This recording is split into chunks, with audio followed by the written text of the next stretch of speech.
I got home late after a tough mediation meeting where the two parties were more focused on hurting each other than resolving the issue, making my job nearly impossible. Sometimes involving lawyers is the only solution, but I strive to help people find common ground. I'm Mike Absalom, a mediator working for a company hired by legal firms to avoid court. We aim for mutual understanding, though it's not always successful. Growing up as one of 6 kids, I often settled disputes among my siblings. Our mom raised us alone after dad passed, leaving us as latchkey kids. I always ended up being the peacemaker. Mediation wasn't planned. While working in a factory and studying creative writing in college, I resolved conflicts between management and workers. An arbitration company brought me in for a dispute, and it led to a job offer. I switched my major to business with a minor in psychology and joined the company full-time. As a mediator, I've handled various disputes from movie companies to car manufacturers. I also mediate divorces, focusing on asset division when other solutions fail. My approach relies on vulnerability and honesty, meeting both sides separately to understand their perspectives and needs. Orson Scott Card's story about a girl severing connections between people resonated with me. While I can't see connections, I untangle conflicts and create new resolutions through understanding. At home, I don't practice this with my wife. I needed you to understand my background and approach because it'll matter later on. I'm 6 feet tall, weigh 197 pounds. Yes, I have a Johnson. No, it's not huge or small, it does the job. My wife, Christy, is the love of my life. When people say having kids is amazing, it's just words until you experience it. The whole idea of saying we are pregnant always made me chuckle because it's mostly the woman who deals with all the challenges. When we were expecting, everyone offered advice like, do this before the baby comes, and have fun now, you won't later, ending with, but it'll be the best thing ever. It always seemed contradictory to me. Christy and I couldn't have children. She had severe pain from her first period and had to undergo surgery to remove parts of her reproductive system.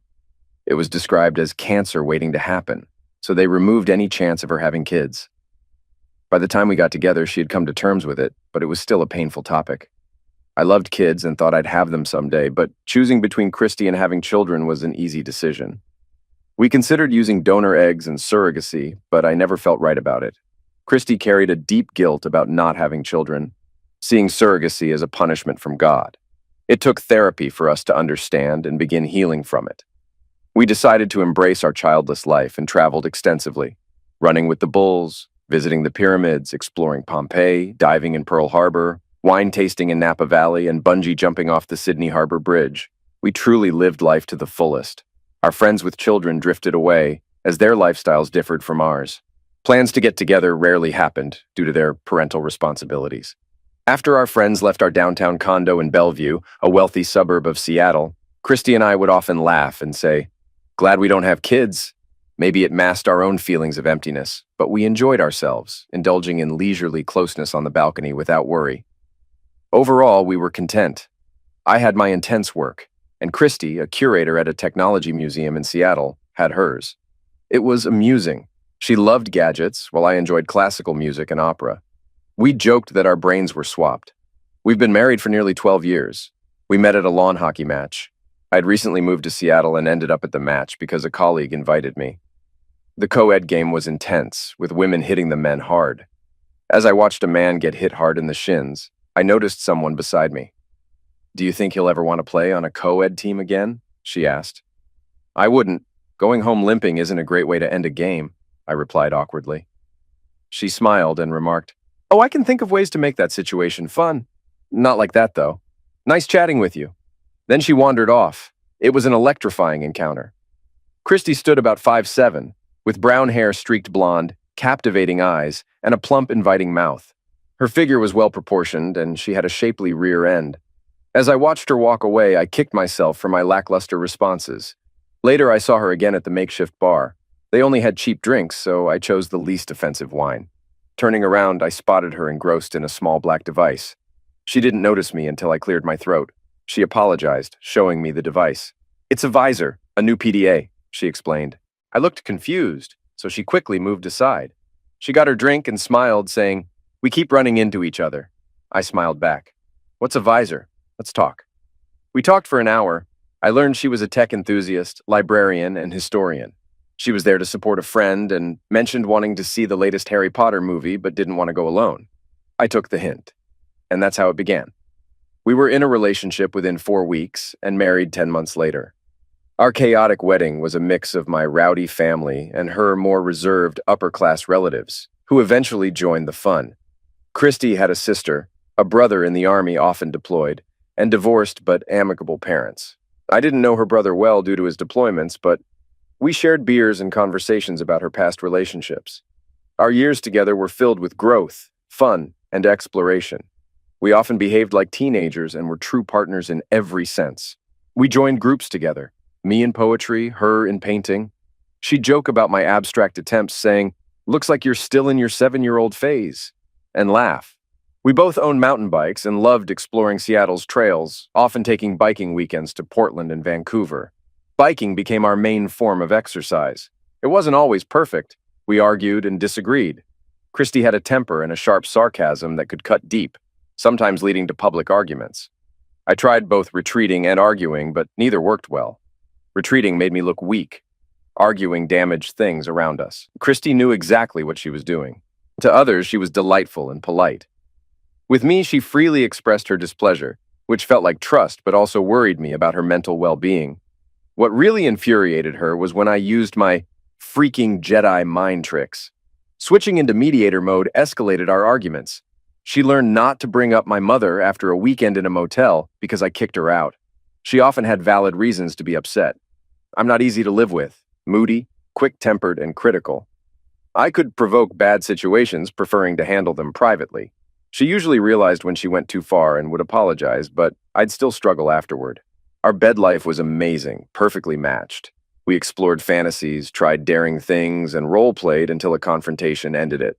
Our relationship was complex, filled with intense emotions and unique experiences. Despite all that, we were happy. At least, I thought so. My work could be demanding at times and occasionally required travel. Being a freelance contractor for my company meant I had to go where the work was, but these trips were infrequent and short-lived. Christy also traveled occasionally for her museum job, especially to tech companies donating old equipment. A few times I tagged along, enduring boring lectures about outdated technology and its former value, which wasn't exactly my idea of fun. Yet on those trips, I got to golf in Arizona during winter, gamble on nickel slots, and enjoy intimate moments with my wife in hotel rooms, so I couldn't complain too much. But let's get back to the evening that changed everything, which is really what this story is about anyway. I walked into our condo with its nice view, tossed my jacket on a chair, and called out, "I'm home! What's for dinner?" The lights were on, so I knew Christy was home too. Her Mazda Miata MX-5 was parked in the underground lot. Our condo's entrance led directly into the kitchen, where I grabbed a low-calorie beer, or as she called it, diet beer, and wandered into the living room. There she was, sitting on the couch with her knees together, looking up at me nervously, biting her lip. But it wasn't her demeanor that caught my attention. It was the guy sitting next to her. "Honey?" she began weakly. I froze, staring in disbelief at what I saw. Her body language was a mix of regret, nervousness, and defiance, all familiar to me after years of being together. You can't live with someone that closely for so long without understanding their expressions. Well, apparently you can, as I was learning. But in that moment, I could read the entire situation clearly. As for the guy, he was young, sporting a smile that was just a notch shy of confrontational. Not quite a sneer, but close. It was the classic arrogance disguised with a hint of sensitivity. He might have even believed it himself, but his body language clearly asserted dominance and ownership over her. She leaned forward. He leaned back, arms spread out along the sides of the couch, one behind her. She tilted slightly forward to avoid looking like he had his arm around her, but she hadn't removed it either. She was trying hard to downplay the situation, not realizing her efforts were making it look worse. Now she appeared guilty rather than regretful. Just by looking at them, I could piece together part of the situation. I knew what had been going on. I wasn't sure where they thought things were heading, whether it was a confession and promise not to repeat or a breakup talk, but I knew what had happened beforehand. You can't miss it when you witness something like this. I glanced at them for a moment longer, then slumped into the chair next to the couch, positioned at a right angle to it. This placed me right next to the guy, who gave me what he probably thought was a concerned look. Christy frowned as I sat down, and I could interpret the expressions on her face. Our seating arrangement was really bad. If I lost my temper, she wouldn't be able to intervene. But it was too late for that now. They were clearly following some kind of script. and I had to suppress the anger churning in my stomach to figure out what that script entailed. I cracked open the beer, took a deep sigh, and had a long sip. Christy bit her lip again, as if about to say something but held back. I figured she might have been thinking something like, yes, a beer would be good right about now. I chuckled to myself, struck by a thought. It's funny how people react to sudden stress like this. I'd seen it before, and always found it puzzling. People say the most ridiculous things or bring up irrelevant points in such situations. In my line of work, I'd witnessed it often and wondered silently what goes through their minds at that precise moment. It seemed they were in complete denial of the reality of the situation, and here I was experiencing it myself. What? Christy asked, a hint of annoyance in her voice that she quickly masked. I took another sip of beer, then said, I was just thinking.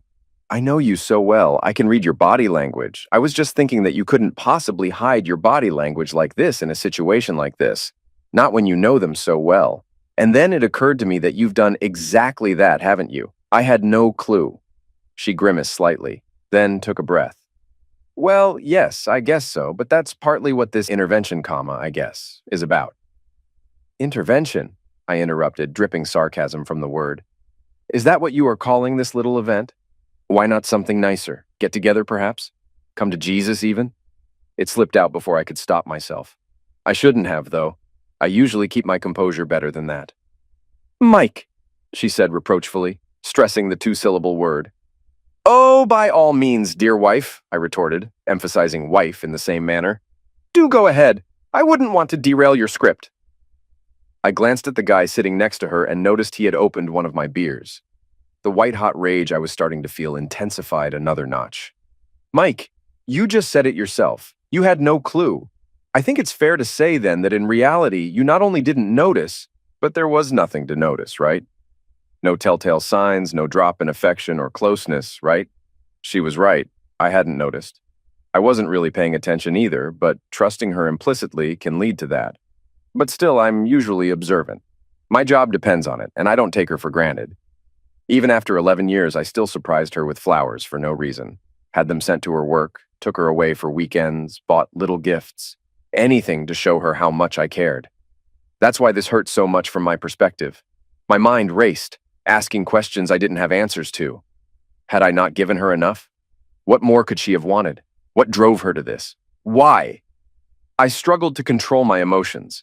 I knew I wouldn't get any answers if I lost my temper, tempting as it was.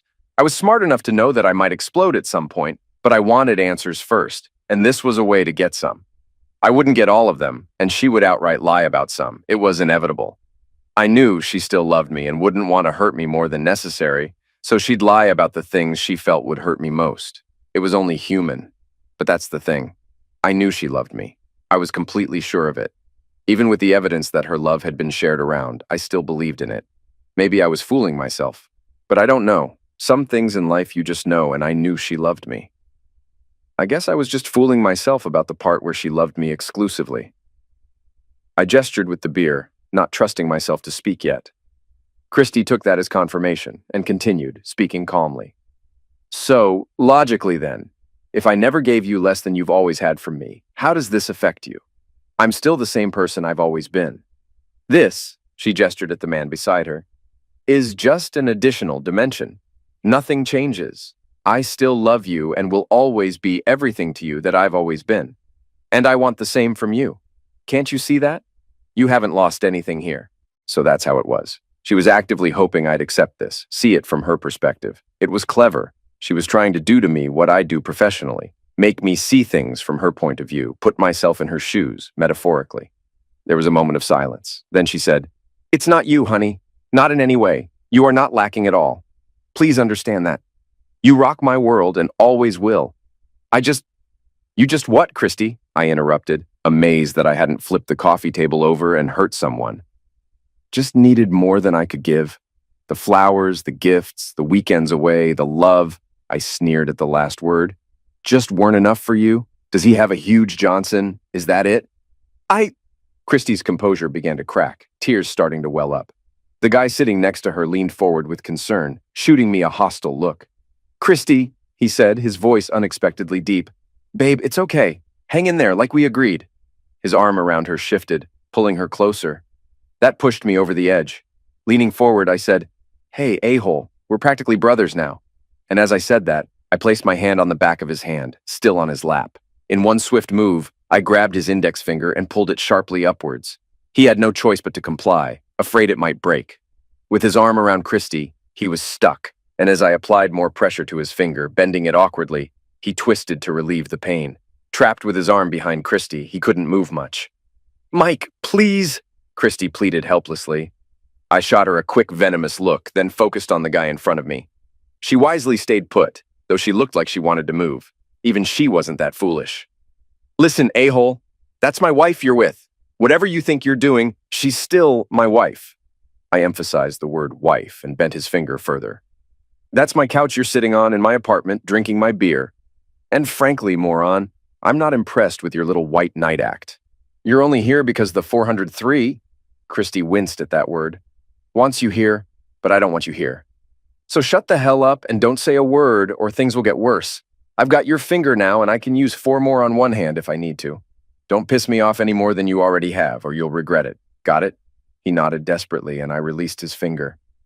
He sat back, withdrawing his arm from Christy, rubbing his sore finger vigorously and glaring at me. I held his gaze. "Not a word, a hole, remember that."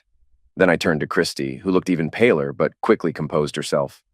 "That was unnecessary, Mike. James wouldn't have hurt you.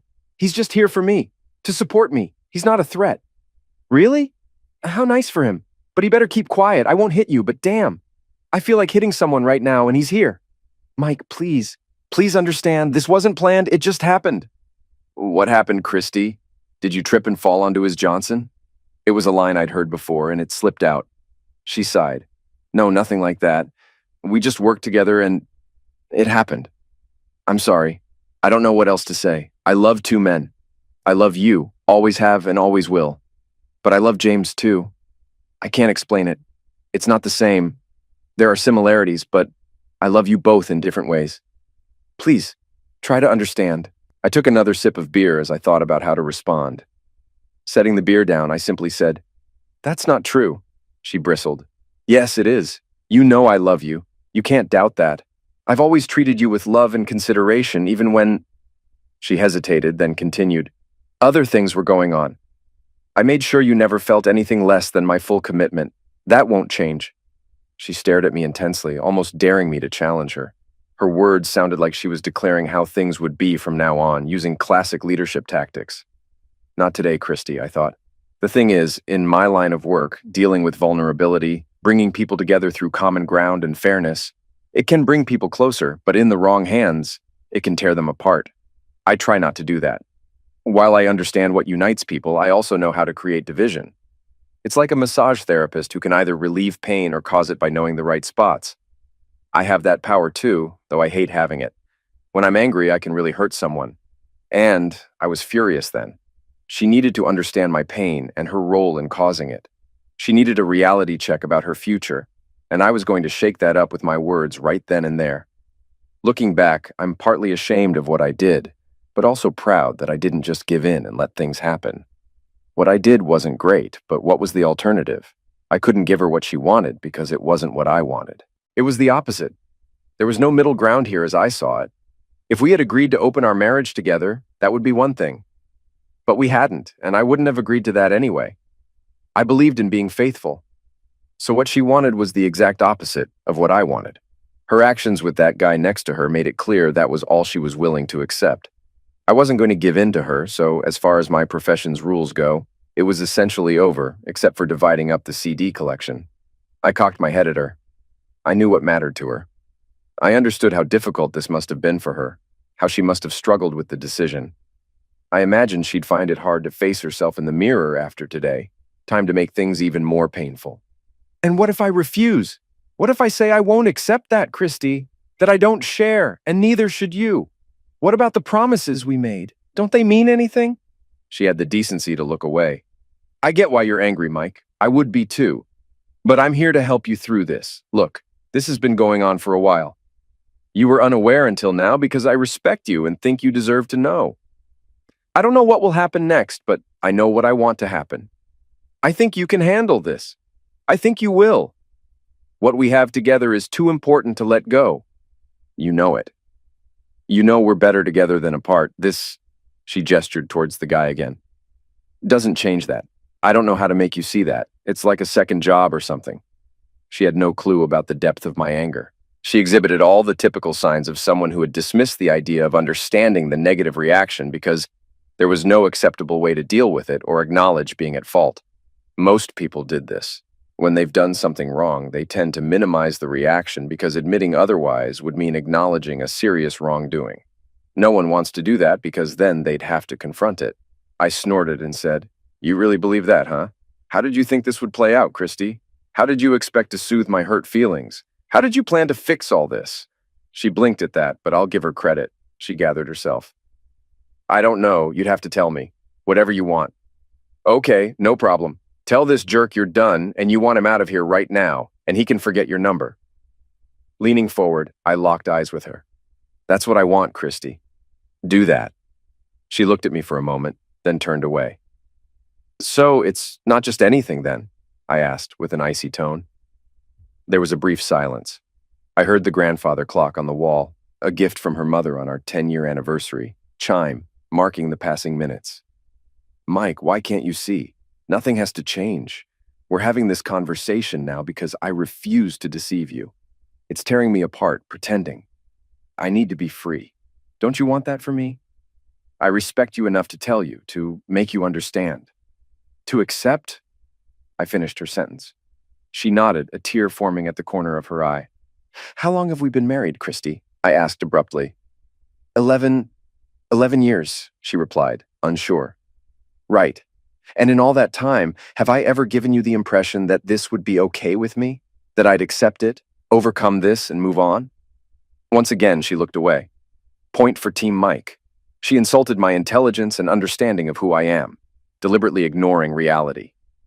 "No," she said softly. Then she looked back. "But you can. I know you can. Our life is built on pure love for each other. If you truly love me, you'll let me have this." Pure love?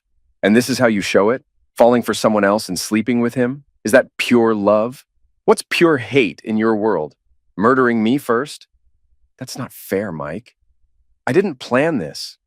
I don't want to hurt you. Well, you've done a damn good job of it anyway. I'm sorry. So am I. Doesn't change much, does it? I took another sip of beer. I couldn't taste it, just cold and wet. I pondered my next move. I knew how difficult this must have been for her to admit. That's why that jerk was sitting there with her. She couldn't face me alone. But she had no clue about the depth of my pain. Hell, even I didn't fully grasp it at that moment. "Christy, how do you think I feel right now?" I asked gently. She glanced at the guy next to her, James. He nodded at her encouragingly. "I think you must be hurting, angry, upset with me for doing this to us, to you. But you don't understand. It's not what you think. We can work through this. I still love you and always will. I need you to know that's all that matters. I love you. I'll always love you, always be yours. We just need to get through this, adjust a little. We'll be together forever, remember? Like lobsters?" She was talking about an episode of the TV show Friends we had watched. We both loved the idea of the old lobster couple and even dressed up as lobsters for Halloween that year. "I don't think you understand at all. You've completely shattered my heart, you know? Everything I believed our relationship was built on feels like a lie." The pain surged out of me, raw and intense. "No, it's not," Christy cut in.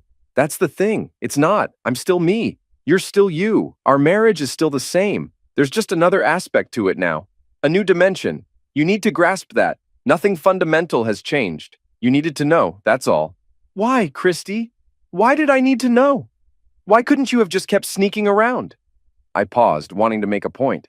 She seemed taken aback. "You would have preferred me to keep cheating?" "No, that's not what I meant. Why did I have to know?" "Because it was tearing me apart," she replied, sounding slightly confused, not seeing my point. "Sneaking around and pretending at home was unfair to you." "Exactly. So why were you sneaking around? Why was it tearing you apart?" "Because it was..." She trailed off, realizing where I was going. "Wrong?" I suggested. She just stared at me. "You were sneaking around because deep down you knew it was wrong. You knew I'd be furious, hurt, and devastated if I found out. You hid your deceitful actions because you knew they were destructive and morally wrong. There was a moment of silence. Then she said, "We just needed to find a way to tell you that would minimize the pain." "How's that working out so far, you think?" I retorted sarcastically. She didn't reply. "And you still have no clue how I feel right now.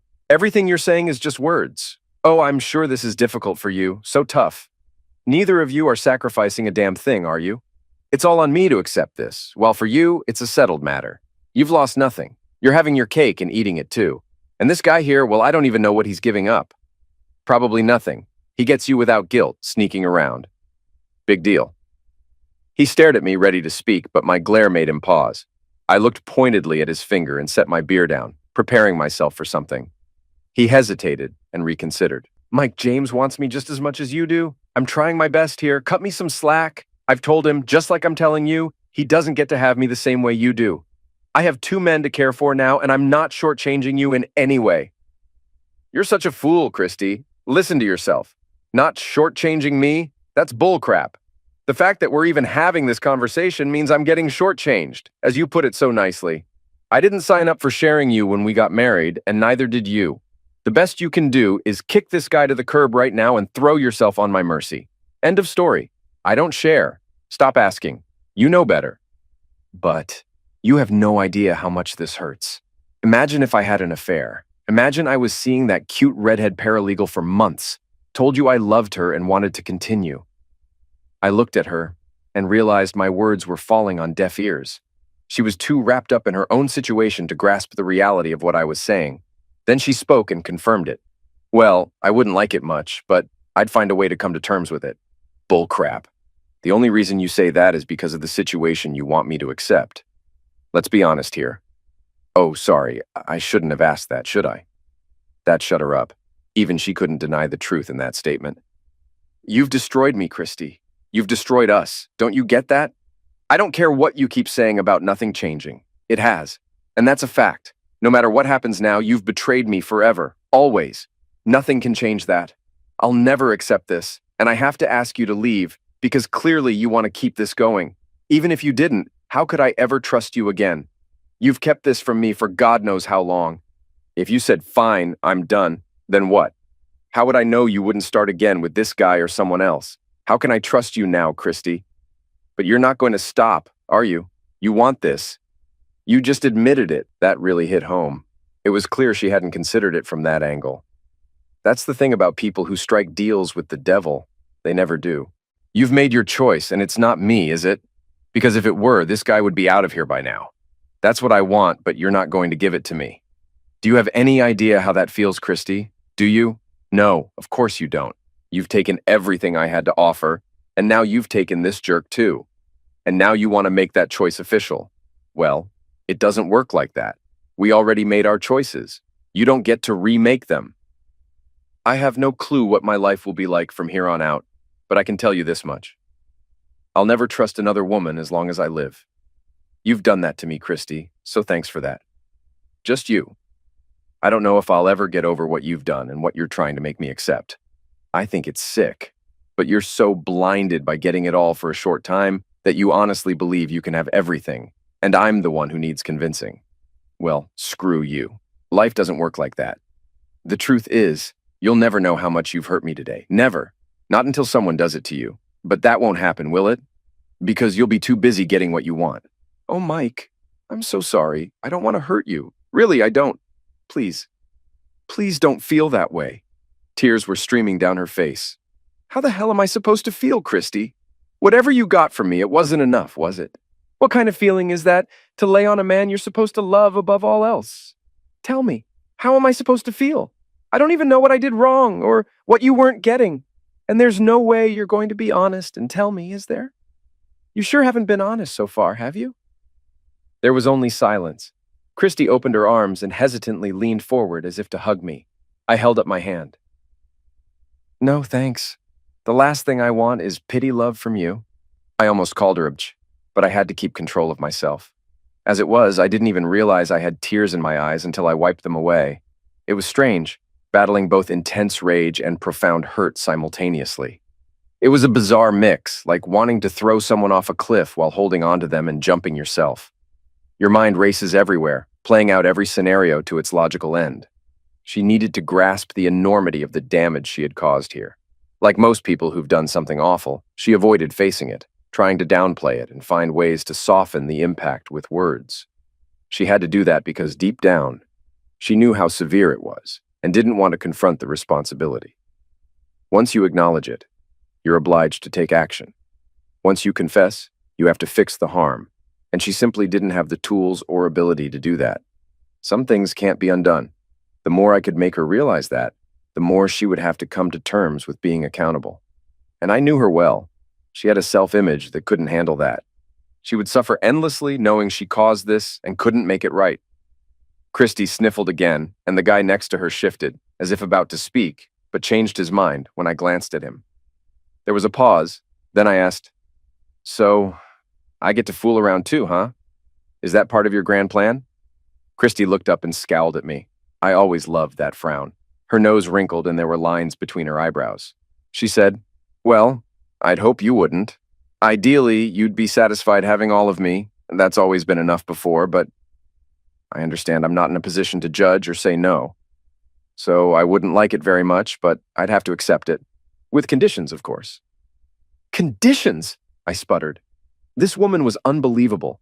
How the hell had I been married to her for 11 years and not seen this? What had I been smoking and drinking?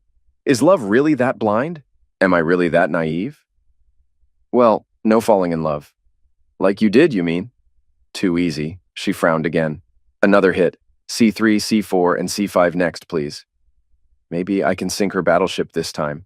"No, I mean that's different. If you want to be with another woman, I wouldn't like it very much, but as I said, I can't really judge. I get that." "No, you'd have to be sure, like I am, that this is the primary relationship, the main one, that you're mine and I'm yours. Like it's always been." I chuckled at that. "Except for the last, 3 months? 6? While you've been messing around with Mr. Funnyman over here?" She sighed. "It's not like that, Mike. I never stopped loving you. I just expanded my horizons, that's all." "I like my horizons just where they are. Thanks," I replied.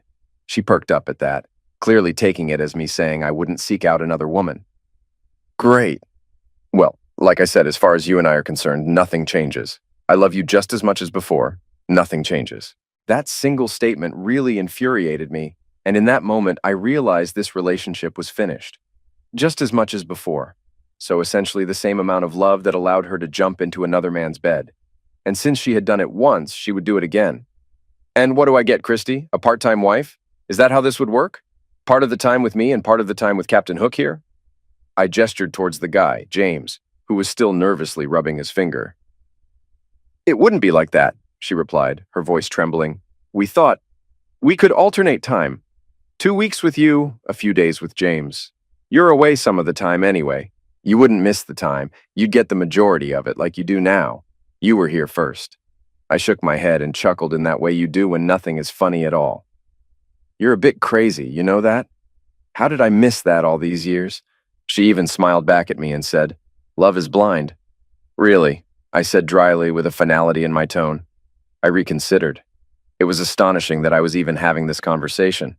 But then again, it was likely one of the last conversations I'd ever have with her, so we needed to cover everything now.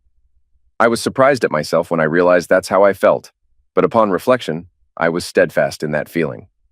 "And Mr. Perfect here," I nodded towards James, "was okay with this arrangement?" He glanced at her, then at me, and after a brief hesitation and waiting for her affirmation, he nodded.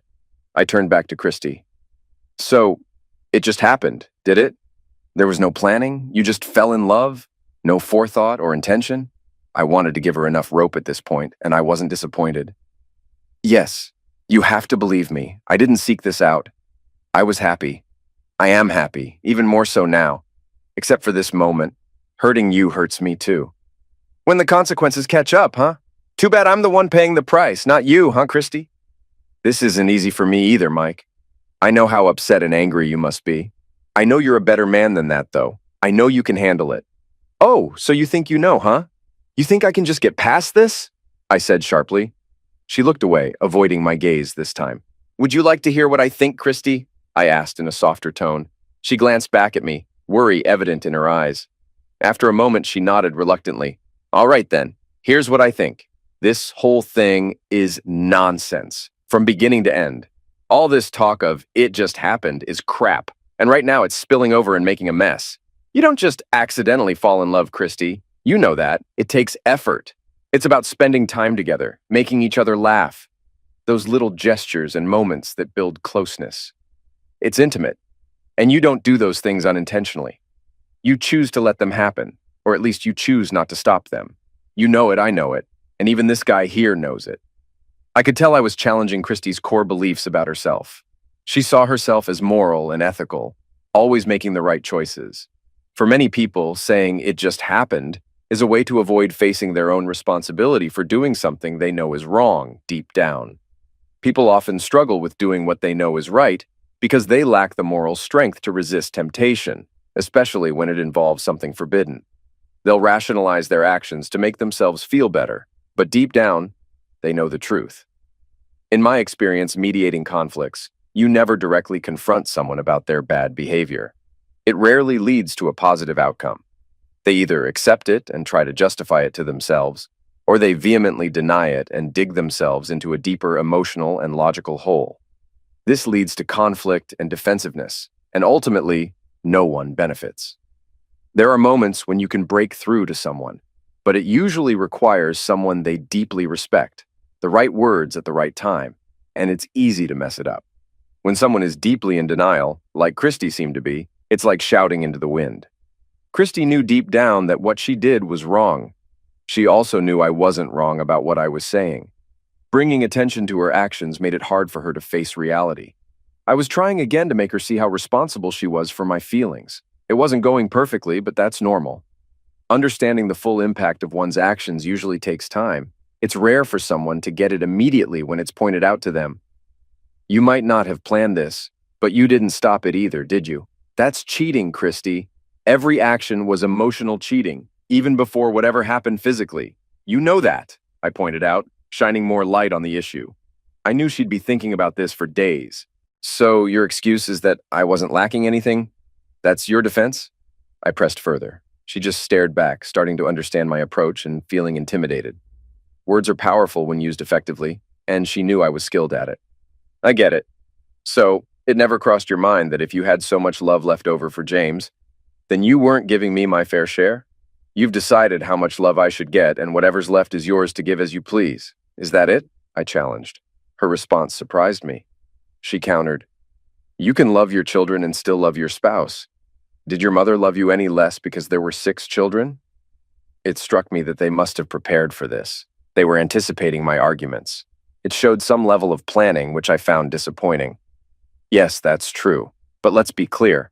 I didn't get what I needed from you. Not at all. But we're not talking about children here, Christy. We're talking about a marriage, I concluded sharply. She flinched at my tone, and I took that as a small victory. I'm so glad you've calculated exactly how much love I deserve. Maybe you should publish a paper on it. I'm sure plenty of other couples would love to know that magic number. Just enough so he doesn't notice any lack. Right? She stared back at me, her face pale around the eyes. She knew I was about to confront her head on. What do you think your sister would say about all this? Have you even considered that? I asked, curious. Christy lifted her head defiantly, jutting out her jaw. It was clear she was digging in her heels. I think they wouldn't approve, but if I could explain to them that I never intended for this to happen, that it just did, that I'm seeking happiness, and this is my way to find it, they'd understand. They want what's best for me, she defended. That was true. Her sisters did want the best for her. Yet I knew they weren't blind to her flaws or her choices. Her brother had given me a stern talk on our wedding day. He warned me not to tolerate her nonsense. She burns bright but fast. Stand firm and she'll come around, he had advised.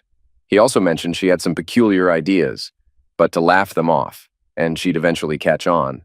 Her reception might not be what she expected. Yeah, I think that's wishful thinking on your part.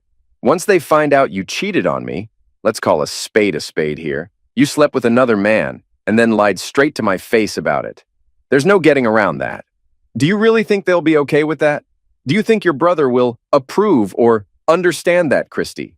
I emphasized with air quotes. She lowered her eyes briefly, then met mine again, speaking softly. They'll understand. I know they will. Just like you were sure I'd come around to this idea? 0 for 2 so far, babe. Not a great track record, I retorted. She sobbed once and wiped her eyes, clearly upset. I wasn't going to back down.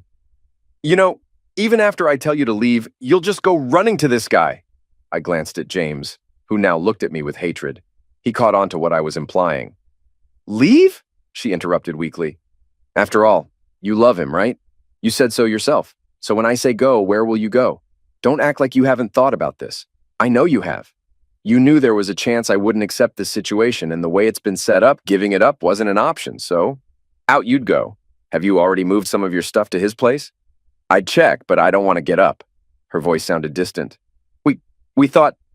I thought maybe you'd need time to adjust to the new, she faltered, then changed tack, avoiding what she didn't want to answer. I'm not giving up. Even if you make me leave, you are mine and I am yours. I'll always be here. You know it. Interesting. She was fighting me on my own turf, trying to manipulate my emotions. She knew I always found the best solutions in my professional life, and she believed she was offering the best one here. So, your plan was to live with a man who knowingly pursues another man's wife, a man who shows no respect for someone else's relationship. You're now tying your emotional life to a guy who sits on my couch, drinks my beer, and claims another man's wife. Is that the standard you're settling for these days? Wow! That struck a nerve. I saw her glance at James, who looked back at her, shaking his head and smiling dismissively. Babe, he began before I leaned forward. In a low, menacing voice, I said, Last warning, James, or they'll be calling you Jimmy One Ball, got it? And he's tying himself to you, I continued. An established cheater. Once a cheater, always a cheater, right? Well, you two deserve each other, that's for sure. It might be fun at first. Lots of guilt-free closeness, at least on your part. I doubt there ever was any on his. But when it gets old, and it will, it always does, what happens when he's late from work? Or you are? How will that work out, now that you both know what the other is capable of? Who will start doubting whom, I wonder? She glanced at James again, who shook his head, gave a weak smile, and made a face that said, This is nonsense. But the damage was done.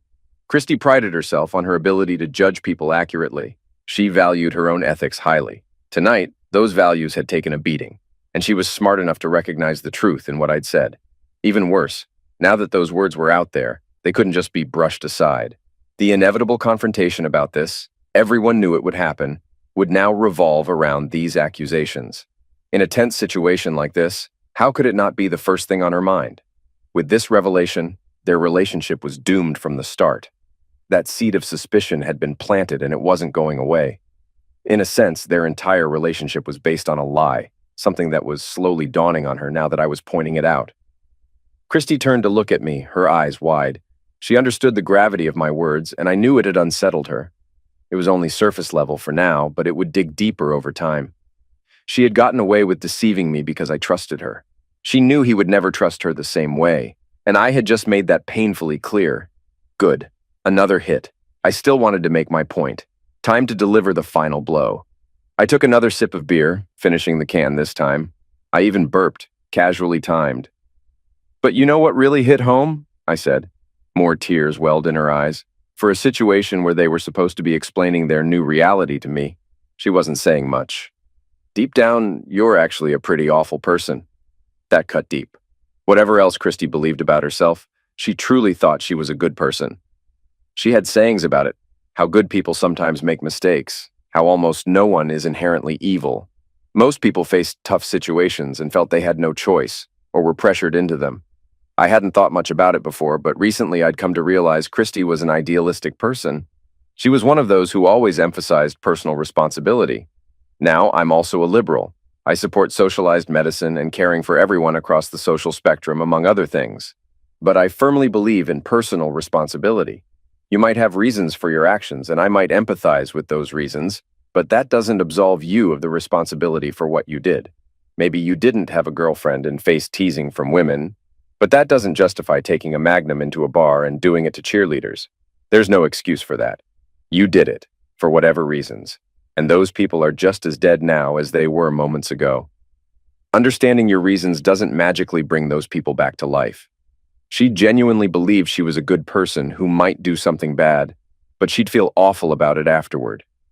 When someone you deeply love says things like this to you, things you desperately don't want to believe but deep down know there's truth in, it bypasses your conscious defenses. You recognize its truth, even if you wish it wasn't. I was one of the people she trusted most, yet I was labeling her as evil, and I meant it. By exposing her self-delusion, she knew I had reasons to believe it, which meant she would likely start to believe it too. That kind of self-doubt, especially supported by someone you value and trust, is the worst kind to feel. Even though I had a stake in saying it, I hoped she wouldn't dismiss it. I knew she would internalize it, and self-belief is incredibly powerful. All right then, time to make her feel truly terrible. The truth is, Christy, every time you look in the mirror, you'll remember this day. You'll remember what you said, what you did, the pain and damage you caused, all because you claim you didn't mean to fall in love. Well, that's not good enough for me. It was a choice you made. Why, I can't even begin to guess, and I don't think you know either. But that doesn't change the fact that you did it, and this is the outcome. I'm going to ask you to leave soon, and if you're smart, you'll go. I've never hit a woman before, and I love you deeply. But if you stay here, I might not be able to control myself, especially not with this guy around. Know this, you're an evil person. Everything you've done here is pure evil, and everyone we know, your family included, will see it that way. I can explain it to them just like I did to you. Think about the consequences of your sordid affair. You've destroyed the one thing in your life that was reliable, and there's no one else to blame but yourself. You're undeniably a truly evil human being, the kind who harms others and then tries to avoid responsibility by downplaying the damage. I hope you end up alone and in pain. If I were you, I'd seek professional help. It's too late now, but I'd want to understand why so I wouldn't repeat it. So go ahead, leave with your serial cheater and enjoy wondering where each other are all the time. Meanwhile, I'll sit here drinking myself to death, wondering what I could have done differently. I hope the closeness is worth everything you've lost. Now go. I sat there staring at her, and she stared back. She was about to speak, hesitated, and then began, "This is my house, too." That's when I lost control. I stood up, shouted as threateningly as I could, "Get out, you damn 403!" I threw the empty beer can at the wall, but it didn't have the impact I'd hoped for. I was too furious to care. She wilted, and James stood up, glancing at me with concern. He looked away and quickly escorted a visibly frightened Christy to the door. "Wait," I said, realizing I had one last thing to do. It dawned on me in that moment, a fitting end to the night. I approached her. She recoiled from me. I grabbed her left hand, forced her clenched fist open, and removed both her engagement and wedding rings before she could resist. Then I took off my own ring, held all three in my fist, and said, "Wait right here." I walked to the bathroom next to the kitchen, opened the door, and left it ajar. Looking back at her pale face, I dropped all the rings into the toilet and flushed it without watching. "Seems fitting. You flushed our marriage down the drain, so down go the rings too." I knew this would deeply hurt her. Those rings meant a lot to her. She had spent 3 months finding the perfect ones made from metal reclaimed from her father's ring. I didn't take pleasure in doing it, but it felt symbolic. At that moment, I just wanted to hurt her. I'm not proud of that feeling now, but it's how I felt in that exact moment. She gasped at what I did, whispering, "No, no, no, I didn't want this," in a small voice. "One more thing," I said, and in the middle of saying thing, I punched James square in the face. I put a lot of force into it, and his nose crunched under my fist. Blood splattered everywhere as he fell to the floor. Christy stared at him, then back at me. I shook my fist, grimacing at her. "Now you can go. I'll change the locks tomorrow. Expect the divorce papers." It was over. She knew it, and so did I. She wouldn't be able to face herself in the mirror after this. She wouldn't be able to face her friends. She'd spend a lifetime regretting today, what led up to it, and what she did to our relationship and her own image. Right then, I had no sympathy for her. I had been betrayed, cheated on, and humiliated, and damn right I was furious and wanted revenge. I briefly considered that she might do something drastic, but at that moment I was too devastated to care. It's not a feeling I'm proud of, but in that moment I couldn't have cared less. It makes me look bad, but I've never been easy to live with, especially in moments like this. She knelt beside him, fussing over his injuries, and I grabbed him by his hair. With that, I opened the front door of the condo. Without a word, I pushed him out, blood dripping onto the hardwood floor. Christy followed in shock. Once they were out, I slammed the door shut in their faces. I stood there trembling for a moment, then turned and went back into the living room, grabbing the bottle of peach-flavored vodka from the counter. I knew what I had said earlier, but I had no intention of drinking myself to death, though I definitely needed a good drink now to calm down. Life was for the strong, and I refused to be a victim, even though that's exactly what I felt like. I'd have to find a way to move forward. Tomorrow is another day.